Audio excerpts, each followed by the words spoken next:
नमस्ते दोस्तों। बीते दिनों बेंगलोर के एक स्कूल में एक ऐसा माहौल बना कि शिक्षक भी हैरान रह गए। जी हाँ, वो पढ़ाई का माहौल नहीं था, माहौल था अचंभे का। अचंभा किस बात का? हुआ यूं कि जो स्कूल था, स्कूल के प्रिंसिपल को कुछ लोगों ने शिकायत की कि बच्चे स्कूल में मोबाइल फोन लेकर आते हैं। प्रिंसिपल द्वारा एक निर्णय लिया गया कि सभी बच्चों के बैग चेक किए जाएंगे। जितने भी बच्चे स्कूल आते हैं सबके बैग चेक करेंगे क्लास में।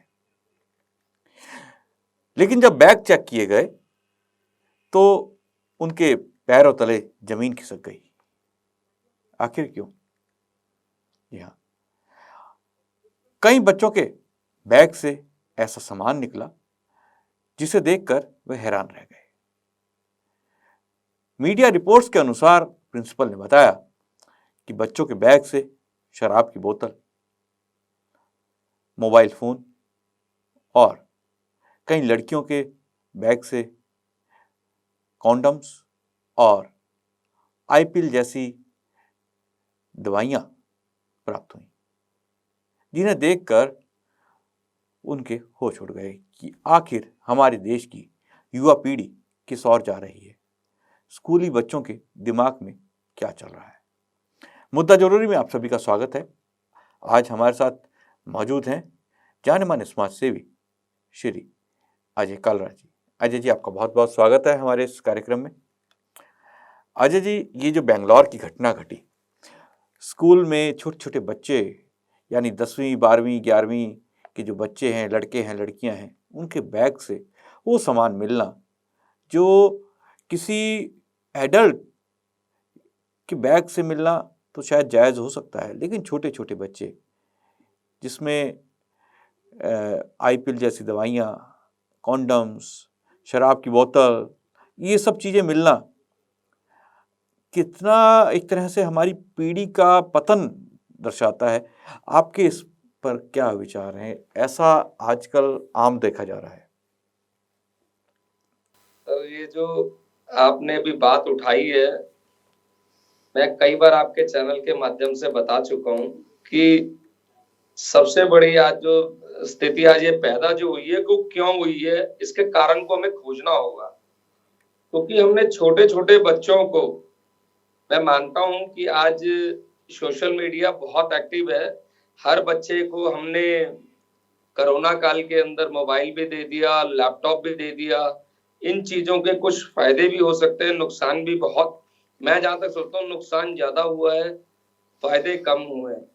जब हम अपने बच्चों को ये चीजें प्रोवाइड कराते हैं, बच्चे का ध्यान जो आकर्षित होता है वो गलत चीजों की तरफ बहुत जल्दी होता है। अमित जी, उसका जब भी कोई आप एक छोटी सी चीज देखेंगे, आप फोन लेते हैं या लैपटॉप लेते हैं, कोई भी चीज आप सर्च करते हैं, सपोज आपने किसी कपड़े की आपने या आपने कोई गारमेंट्स का मतलब गारमेंट्स खरीदना है या कोई आपने कोई ऐसा मोबाइल खरीदना है, आप अगर सर्च कर रहे हैं तो मिनट नहीं लगता, आपको सारी साइटें खुलनी शुरू हो जाती हैं उससे रिलेटेड। ऐसे ही जब वो बच्चा टीनेज के अंदर होता है, जब वो बढ़ रहा होता है अपने उस एज के अंदर, देखो विपरीत सेक्स के प्रति आकर्षण होना एक संभव है। जब वो बच्चा मोबाइल को सर्च करने लगता है, उसके सामने ये सारी चीजें सामने आने शुरू हो जाती हैं। जिस चीज को सर्च करता है उससे रिलेटेड बहुत सारी साइटें ओपन होनी शुरू हो जाती हैं। बच्चे का ध्यान और बढ़ता है, उसकी उत्सुकता और बढ़ती चली जाती है। उसकी वजह से वो जितनी गलत से गलत साइटें देख सकता है वो देखना शुरू करता है। उसका प्रभाव क्या पड़ता है? वो पॉर्न फिल्म्स देख रहा होता है, वो मतलब एडल्ट ऐसी मूवीज देख रहा होता है, एडल्ट वेब सीरीज देख रहा होता है। क्योंकि आज पेरेंट्स ने हर बच्चे को अपना एक लैपटॉप दिया हुआ है, अपना मोबाइल फोन दिया हुआ है, इंटरनेट की सुविधा हर घर में उपलब्ध है। बच्चा क्या कर रहा है पेरेंट्स को ये पता नहीं होता। बच्चे के साथ उसकी जो आप ये देखेंगे कि उसका ध्यान इन चीजों की और इतना आकर्षित हो चुका होता है कि हम उसको अच्छे और बुरे की जानकारी ही नहीं होती। जब वो चीजें देख देख के स्कूल में जाते हैं तो वो उन चीजों को प्रैक्टिकल इम्प्लीमेंट करने की कोशिश करते हैं। जो भी आप बेंगलोर की घटना बता रहे हैं, कितनी मतलब आप देखिए शर्म की बात है, हम बच्चों को सही एजुकेशन, सही संस्कार ना देने की वजह से वो बच्चे हमारे कितनी मतलब आप ये समझ लीजिए पतन की ओर जाते जा रहे हैं कि 9वीं 10वीं के बच्चे के पास से कॉन्डम निकलना अपने आप में बहुत ही शर्म का विषय है भाई साहब। जिस उम्र के अंदर बच्चे पढ़ाई लिखाई करके अपना फ्यूचर बनाने के लिए जो पेरेंट्स भेज रहे हैं स्कूलों के अंदर, वहां पर उनके पास से शराब की, ड्रग्स की, आप बेंगलोर की बात कर रहे हैं। 2 साल पहले मैं आपको दिल्ली की अपनी गुड़गांव की अपनी आंखों देखी घटना मैं आपको बता देता हूँ। गुड़गांव के अंदर सेक्टर 29 के अंदर कॉफी डे के अंदर मेरी एक मीटिंग थी। उस मीटिंग के दौरान मैं जब देख रहा हूँ वहां पर कुछ स्कूली बच्चे आए हैं जिन्होंने बाहर खड़े होकर अपनी यूनिफॉर्म चेंज की है।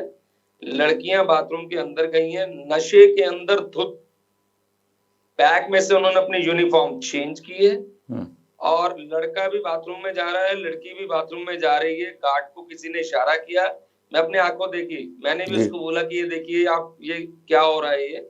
उसने उनको रोका, बाहर किया और जब मैं मीटिंग करके बाहर आया तब तक वो सड़क पे लेटे पड़े थे सर। इतनी चलती मार्केट के अंदर, ये आपको मैं दिल्ली एनसीआर की घटना बता रहा हूँ, आप बेंगलोर की बता रहे हैं।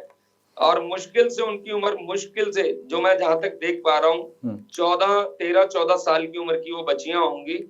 कितना बड़ा दुर्भाग्य है मेरे इस देश का, कितनी बड़ी ताकतें हमारे इस देश को पतन करने में लगी हुई हैं, मैं आपको बता भी नहीं सकता। उस बच्ची को मैं 1 घंटे के बाद उस कॉफी डे से बाहर निकला हूँ। वो बच्ची वहां पड़ी हुई थी, दोस्त आसपास खड़े थे, अभी भी वो स्मोक कर रहे थे और बिल्कुल नशे में, तो माँ बाप को ये भी नहीं पता होगा और शाम हो चुकी थी। अब देखिए आप उनके साथ क्या स्थितियां कर रहे होंगे, लड़के भी क्या कर रहे होंगे और लड़कियां भी उस चीज को, उनकी जो प्रवृत्ति है खाओ पियो मौज करो, पापा को पता नहीं है, माता जी को पता नहीं है कि हम क्या कर रहे हैं, स्कूल जा रहे हैं क्योंकि पेरेंट्स ने उनको टाइम ही नहीं दिया। कितनी बड़ी दुर्भावना अंदर भाई, मतलब मन के अंदर भी ऐसे भाव पैदा हुए हैं कि इन चीजों को देख देख के, फिल्में देख देख के, पॉर्न मूवीज देख देख के वही चीजें वो अपने जीवन के अंदर इम्प्लीमेंट कर रहे हैं। शर्म से सर झुक गया सर, मेरा शर्म से सर झुक गया कि अब इन बच्चों को हम कुछ बोल भी नहीं सकते क्योंकि वो कहेंगे जी हम तो बालिग हो चुके हैं, कुछ ना कुछ ऐसी चीज कर देंगे। आप उल्टा आप फंस जाते हैं, कुछ समझाने की कोशिश करेंगे तो बच्चे बोलते हैं हम अपना निर्णय अपने आप ले सकते हैं। मैं ये देख के हैरान था, जिस मोबाइल को आप दे रहे हैं, जिस लैपटॉप को आप दे रहे हैं और इंटरनेट उसको प्रोवाइड करा रहे हैं, हर चीज वहां उपलब्ध है और इजीली उपलब्ध होने की वजह से उनका ध्यान वहां आकर्षित होता है। आकर्षित होता है तो वो गलत कामों की ओर प्रवृत्त होते हैं। फिल्में देख लीजिए, आज कोई भी फिल्म आप देख लीजिए, कोई भी फिल्म आज आप मुझे दिखा दीजिए, कोई भी वेब सीरीज ऐसी दिखा दीजिए जिसके अंदर इस तरीके का ये ना होता हो। जी बिल्कुल। आप जब तक इन चीजों के ऊपर बच्चों को देखिए, मैं ही नहीं कहता कि आप उनको मोबाइल मत दीजिए, इंटरनेट नहीं दीजिए, मगर कुछ हमें टाइम फिक्स करना पड़ेगा। कुछ हमें माँ बाप को भी बच्चों के ऊपर नजर जरूर रखनी पड़ेगी, नहीं तो इस तरह की घटनाएं रोज आएंगी। आप स्कूल में, वो तो मोबाइल चेकिंग के लिए सिर्फ गए थे और देखिए आप बैगों में से क्या निकल रहा है। ये तो एक छोटे से स्कूल की घटना बता रहा हूँ। ऐसे दिल्ली एनसीआर के स्कूलों के अंदर, मैं आपको गुड़गांव के स्कूल की एक और घटना बता देता हूँ जी, बिल्कुल ज्वलंत आपको समस्या है ये बहुत बड़ी। कुछ स्कूलों में मुझे सुनने में आया था, मैं ऐसे उस चीज के लिए अपनी बात को वो नहीं कह रहा कि बिल्कुल ये, मगर मुझे किसी से पता चला था कि वहाँ कॉन्डम की मशीनें भी लग चुकी हैं स्कूलों के अंदर। जो डे बोर्डिंग स्कूल्स है वो कह रहे हैं कि बच्चे गलत करेंगे, उनको HIV फैलेगा, इससे अच्छा हमने वहां पर वो मशीनें प्रोवाइड करा दी गुड़गांव के स्कूलों में। और आपको मैं बता देता हूँ, गवाल पहाड़ी के अंदर कुछ स्कूल्स हैं जो काफी ब्रांडेड, मतलब काफी अच्छे, जिनका नामी गिरामी स्कूल है, उन स्कूलों के अंदर ये सुनने में आया था। देखा नहीं है, मैं ऐसे अपनी बात को गलत को करूं, मगर कोई चीज अगर आग लगी है तभी उस चीज के लिए धुआं उठ रहा है, चर्चा में आई है बात सर। जी बिल्कुल, आपने सही कहा कि आज का जो युवा है, यानी युवा हम किसको कहें? पहले कहा जाता था कि 18 साल से बड़े जो लड़के और लड़कियां हैं वो युवा हैं और उनको कुछ ज्ञान होता है। लेकिन काला जी, मैंने देखा कि आजकल 5वीं 6ठी के बच्चे भी इस तरह की बातें करना आरंभ कर देते हैं कि मेरी गर्लफ्रेंड है या उसने उसे प्रपोज़ किया, या इस तरह की जो चीज़ें हैं, ये बातें लड़कों में भी और लड़कियों में भी रहती है। और बड़े बच्चों की तो जहाँ तक ये जो घटना है, ये जो खबर है, इसके बाद पता चलता है कि किस तरह से लड़कियों के बैग से गर्भनिरोधक गोलियाँ मिलना और उसके अलावा कॉन्डम्स मिलना, लड़कों की पानी की बोतल में शराब मिलना। तो ये सब चीज़ें ये दिखाती हैं कि बच्चे जो हैं अपनी उम्र से पहले जो चीज़ उनको शायद उस उम्र के लिए आवश्यक नहीं है, उन सब चीज़ों की ओर आकर्षित हो रहे हैं। और आपने सही कहा कि बहुत से कारण रहते हैं कि माता-पिता का ध्यान ना देना, या ये जो आज हम इंटरनेट की दुनिया देख रहे हैं, बच्चे क्या कर रहे हैं घर पे, माता-पिता नौकरी कर रहे हैं। मोबाइल फ़ोन्स स्कूलों ने ज़रूरी कर दिए हैं, क्योंकि स्कूल्स अपने होमवर्क्स और बहुत सारी चीज़ें मोबाइल्स पे अब भेजना शुरू कर दिया है टीचर्स ने। तो ये सब चीज़ें एक तरह से बिल्कुल माहौल बदल गया, और शायद जो माता-पिता हैं वो भी इस माहौल के आदी नहीं हैं, क्योंकि ये सब चीज़ें उनके समय में नहीं थी। और आज का जो बच्चा है, यूथ है, वो काफ़ी एडवांस हो गया है। लेकिन अब सवाल ये उठता है कि आखिर इन सब चीज़ों का किस तरह से हमें कंट्रोल की जा सकती हैं? क्या किया जाना चाहिए कि हम इस चीज़ को चेक करें? माता-पिता को क्या किया जाना चाहिए? जी। सर, जी। सबसे बड़ी चीज़ है कि पेरेंट्स को इस चीज़ को ऑब्ज़र्व करना पड़े। क्योंकि मैं ये देखता हूँ खुद ही पेरेंट्स छोटे बच्चों को, रूसी-तीसी का बच्चा होता है, अगर कुछ चीज़ उसका मन नहीं लग रहा, खुद कहीं बाहर जा रहे हैं, उसको मोबाइल प्रोवाइड करा दिया जाता है। उसको मोबाइल प्रोवाइड कराने के बाद वो क्या कर रहा है उस स्थिति के अंदर माँ-बाप को ही पता नहीं है। माँ-बाप अपने काम में इतने व्यस्त हो जाते हैं, उनको ये भी नहीं पता लगता कि मेरे बच्चे कर क्या रहे हैं। जब तक हम बच्चों को अपने साथ नहीं बिठाएँगे, उनको अच्छे संस्कार नहीं देंगे।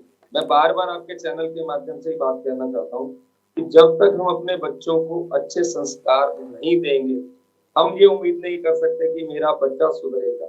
हुँ। ना हम उनको धार्मिक बातें बताते हैं, ना देशभक्ति की बातें बताते हैं, ना राष्ट्रभक्ति की बातें बताते हैं। हम कोई भी ऐसा कोना कहीं भी कभी ऐसी बात ही नहीं करते। हम सोचते हैं कि बच्चा हमारा जो है जब सोसाइटी में जाएगा, तो उसको ये लगता है कि ये उनके अंदर एक इन्फीरियरिटी कॉम्प्लेक्सेस पैदा हो जाते हैं कि मेरा बच्चा को लोग बोलेंगे एडवांस नहीं है, आज मोबाइल जी। देना, आज लैपटॉप देना। ये सोचा जाता है आधुनिकता की निशानी है मेरे विचार। बच्चे पिक्चर के लिए बोलते हैं, पेरेंट्स सबसे पहले उनके लिए पिक्चर, ये नहीं पता कि उनका कितना दुष्परिणाम उसके ऊपर पड़ने वाला है, उसके मानव के उस मस्तिष्क के ऊपर, उस बच्चे के मस्तिष्क के ऊपर, क्योंकि वो तो बिल्कुल जो मस्तिष्क है, ये समझ लीजिए बिल्कुल आप कोई भी चीज़ उसको दिखा रहे हैं, वो तो उस चीज़ को ग्रहण कर रहा है। आप अच्छी चीज़ दिखाएँगे तो अच्छी चीज़ लेगा, बुरी चीज़ दिखाएँगे तो बुरी चीज़ लेगा।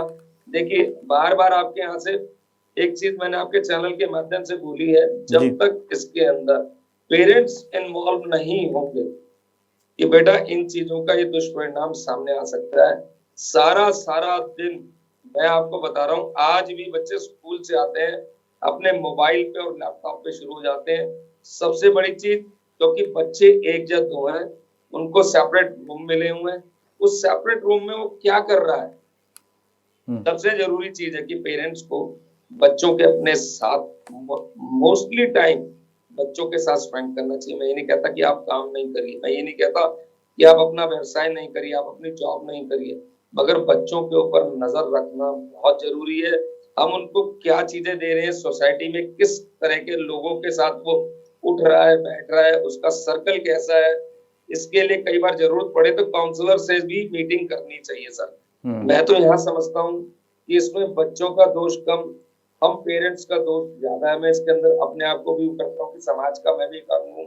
समाज के अंदर हम जब तक उनको अच्छी चीज़ें नहीं देंगे, चैनल के माध्यम से मैं बार-बार आपके चैनल के माध्यम से हुँ। बात भी बोलता हूँ कि सरकार को भी इस चीज़ के अंदर ऐसी चीज़ें जो भी मूवीज़ हैं, जो भी हम वेब सीरीज़ हैं, इनके ऊपर रोक जब तक नहीं लगेगी, सर हम गलत चीज़ें ही प्रोवाइड कर रहे हैं। आज आप खुद देखेंगे सर, जिस स्टेज के अंदर आज जिस उम्र में है, हमारे टाइम में चीज़ें कहीं भी नहीं आती थी।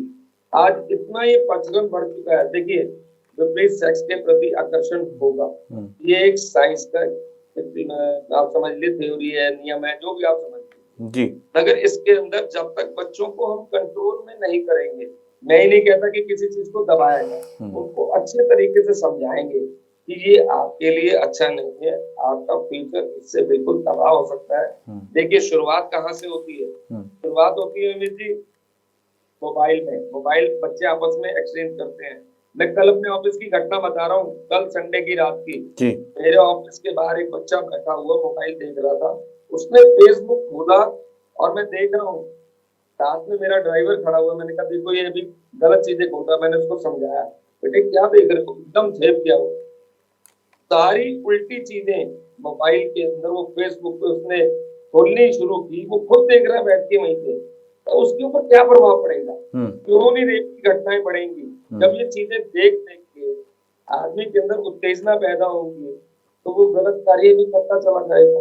गलत कार्य चले करेगा, दोस्तों को भी जोड़ेगा, दोस्तों को जोड़ेगा। ये चीजें बढ़ती चली जा रही है, रुकी नहीं रही है। अब दूर की बात तो हमें तो बहुत सारी चीजें पता ही नहीं चल पाती। मैं आपको दिल्ली शहर के अंदर की ऐसी चीजें आपके सामने भी प्रत्यक्ष उदाहरण रखते हैं जो मैंने अपनी आंखों से देखे हैं। हमारे टाइम में कभी भी इन चीजों का वो ही नहीं होता था।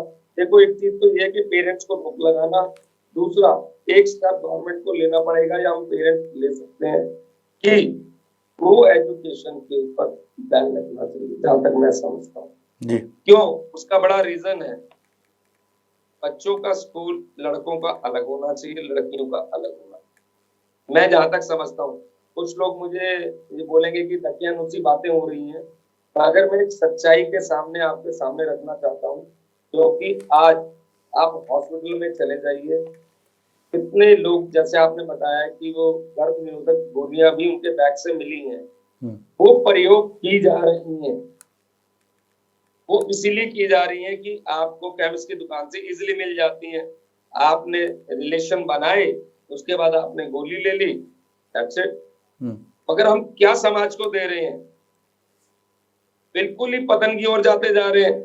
जब तक को एजुकेशन को हम नहीं रोकेंगे, हमारी गुरुकुली व्यवस्था, आज गुरुकुली व्यवस्था नहीं लागू हो सकती। मैं ये नहीं कह रहा कि सब जगह गुरुकुली खुलने चाहिए, बहुत अच्छी व्यवस्था थी, मैं आज भी उसका पूर्ण रूप से समर्थन करता हूँ। लड़कों का स्कूल अलग होना चाहिए, लड़कियों का स्कूल अलग होना चाहिए। कम से कम बहुत सारी स्थितियों को हम कंट्रोल में कर पाएंगे। इस दिशा में आपके चैनल के माध्यम से मैं भारत सरकार से अपील करना चाहूंगा कि इस दिशा में कुछ ना कुछ कदम जरूर उठाने चाहिए। आज भी बहुत सारे सरकारी स्कूल ऐसे हैं, वहां पर हम इन स्थितियों को रोक सकते हैं। बच्चा इतनी गाली गलौज करना शुरू हो चुका है, पिक्चरों में आप जो देख रहे हैं, उसकी मानसिक स्थिति वैसी बनती चली जा रही है। मानसिक स्थिति जैसी बनेगी, वो जीवन में वो ऐसे अप्लाई करना शुरू कर देगा। सिंपल सा लॉजिक है सर जी। और इन चीजों को रोक लगाना, सबसे पहले पेरेंट्स को संस्कार देना, बच्चों के साथ टाइम स्पेंड करना, और ऐसी चीजों के साथ खुद ही, क्योंकि बच्चे आज खुद बोलते हैं सर पिक्चर देखनी है, पापा ये पिक्चर देखनी है, कि आपको अच्छी पिक्चर लगे दिखाइए। मैं ये नहीं कहता कि बच्चे का ज्ञान नहीं होना चाहिए, मैं ये नहीं कहता कि उसको नॉलेज नहीं होनी चाहिए, क्योंकि बहुत सारी चीजें हमें लैपटॉप, हमें इंटरनेट के माध्यम से, मोबाइल के माध्यम से जानकारी मिलती है। मैं ये नहीं कह रहा, हम उन अच्छाइयों को उन बच्चों के सामने बताएं, और जितनी भी बुराइयां हैं, बच्चों को जब तक हम नहीं समझाएंगे, वो इन चीजों को नहीं समझ सकते। प्यार से उन चीजों को समझाना पड़ेगा, तभी हम आगे इस दिशा में बढ़ पाएंगे। जी बिल्कुल, आपने सही कहा। बच्चों को एक तो समझाना सबसे बड़ी बात है, दूसरा आज का जो एजुकेशन सिस्टम है इसके अंदर थोड़ा-सा बदलाव की आवश्यकता है, क्योंकि जैसा कि अभी अजीत जी ने कहा कि ये तो नहीं कह सकते कि आज हम पूरे देश के अंदर गुरुकुल शिक्षा पद्धति, लेकिन उसकी जो अच्छी चीज़ें हैं वो हम अपना सकते हैं, हमारी एजुकेशन सिस्टम का वो हिस्सा दोबारा से बन सकती हैं। ये सब चीज़ें अगर हम अपनाते हैं तो बहुत सारी चीज़ें अपने आप एक सुधार की ओर जाएंगी। तो अजय जी, आज आप हमारे साथ जुड़े, आपने जो इतने महत्वपूर्ण अपने विचार हमारे साथ और अपने दर्शकों के साथ शेयर किए, आपका बहुत बहुत धन्यवाद। दोस्तों, कल फिर मुलाकात होगी एक नए विषय और एक नए मुद्दे के साथ। आज मुझे आज्ञा दीजिए। नमस्ते।